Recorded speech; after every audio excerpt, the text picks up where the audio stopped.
Zero Malabar സഭയെ സംബന്ധിച്ചോളം ഏറ്റവും സന്തോഷകരമായ നിമിഷങ്ങളിലൂടെയാണ് ഇപ്പോൾ കടന്നുപോയിക്കൊണ്ടിരിക്കുന്നത്. ആലഞ്ചേരി പിതാവിന് ശേഷം സീറോ മലബാർ സഭയുടെ തലവനായി മേജർ ആർച്ച് ബിഷപ്പ് സ്ഥാനത്തേക്ക് മാർ റാഫേൽ തട്ടിൽ പിതാവ് നിയമിതനായിരിക്കുകയാണ്. അച്ഛാ, സീറോ മലബാർ സഭയുടെ PR ഔദ്യോഗിക വക്താവ് എന്ന നിലയിൽ ഈ ഒരു നിമിഷത്തെ എങ്ങനെ കാണും? തീർച്ചയായും വലിയ സന്തോഷത്തോടെയും പ്രതീക്ഷയോടെയും കൂടിയാണ് അഭിമന്യ റാഫേൽ തട്ടിൽ പിതാവ് സഭയുടെ മേജർ ആർച്ച് ബിഷപ്പായി തിരഞ്ഞെടുക്കപ്പെട്ടതിനെ സഭ മുഴുവനും കാണുന്നത്. വലിയ പ്രതീക്ഷയുണ്ട്. തീർച്ചയായും ആലഞ്ചേരി പിതാവ് വലിയ താല്പര്യത്തോടും കമ്മിറ്റ്മെൻറ്റോടും കൂടെ ത്യാഗപൂർണമായി സഹനപൂർണമായിരുന്നുവെങ്കിൽ കൂടിയും സഭയ്ക്ക് ഭദ്രമായ ഒരു അടിത്തറ പാകിയ ഇടയനാണ്.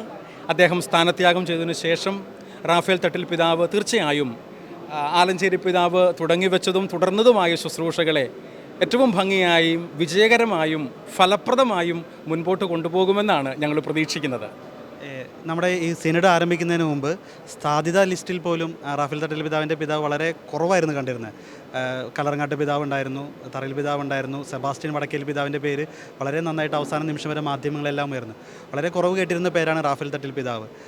ഈ കാര്യത്തിൽ പോപ്പുലാരിറ്റി ഒരിക്കലും ജനങ്ങളുടെ ഇടയിലുള്ള സ്വാധീനത്തെക്കാൾ ഉപരി ദൈവത്തിൻ്റെ വലിയ കൃപയാണ് തീർച്ചയായും ഇപ്രകാരം ഒരു സ്ഥാനത്തേക്ക് ഒരാളെ എത്തിക്കുക എന്ന് കരുതിയിട്ട് മേജർ ആർച്ച് ബിഷപ്പാകാത്ത മറ്റു പിതാക്കന്മാരാരെങ്കിലും അതിൽ താഴെയാണെന്ന് അർത്ഥമില്ല. ഓരോ സമയത്തും അതാത് കാലങ്ങളിൽ ദൈവം സഭയെ വഴി നടത്താനും നേതൃത്വം നൽകാനും വേണ്ടിയിട്ട് ഓരോരുത്തരെ തിരഞ്ഞെടുക്കുന്നെന്ന് മാത്രമേ ഉള്ളൂ.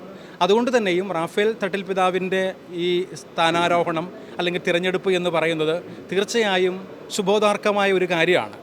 പിതാവിലൂടെ ദൈവം ചെയ്യാൻ ആഗ്രഹിക്കുന്ന വൻ കൃപകൾ, വൻ അനുഗ്രഹങ്ങൾ സീറോ മലബാർ സഭയ്ക്ക് മാത്രമല്ല, സീറോ മലബാർ സഭയുടെ നേതൃ ശുശ്രൂഷയിലൂടെ കത്തോലിക്കാ സഭയ്ക്ക് മുഴുവനായും അതുപോലെ പൊതുസമൂഹത്തിനും ലഭിക്കാനിടയാകട്ടെ എന്നുള്ളതാണ് ഞങ്ങളുടെ എല്ലാവരുടെയും പ്രാർത്ഥന. ഒരു കാര്യം കൂടെ കൂട്ടിച്ചേർക്കുകയാണ്. സഭയുടെ സിനഡ് പ്രഖ്യാപിക്കപ്പെട്ട നാൾ മുതൽ വിശ്വാസികളെല്ലാവരും ലോകം മുഴുവൻ പുതിയ മേജർ ആർച്ച് ബിഷപ്പിന് വേണ്ടിയുള്ള പ്രാർത്ഥനയിലായിരുന്നു. ആ പ്രാർത്ഥന സാർത്ഥകമായി എന്നുള്ളതാണ് ഈ തെരഞ്ഞെടുപ്പിലൂടെ നമുക്കെല്ലാവർക്കും മനസ്സിലാക്കാൻ വേണ്ടി സാധിക്കുന്നത്.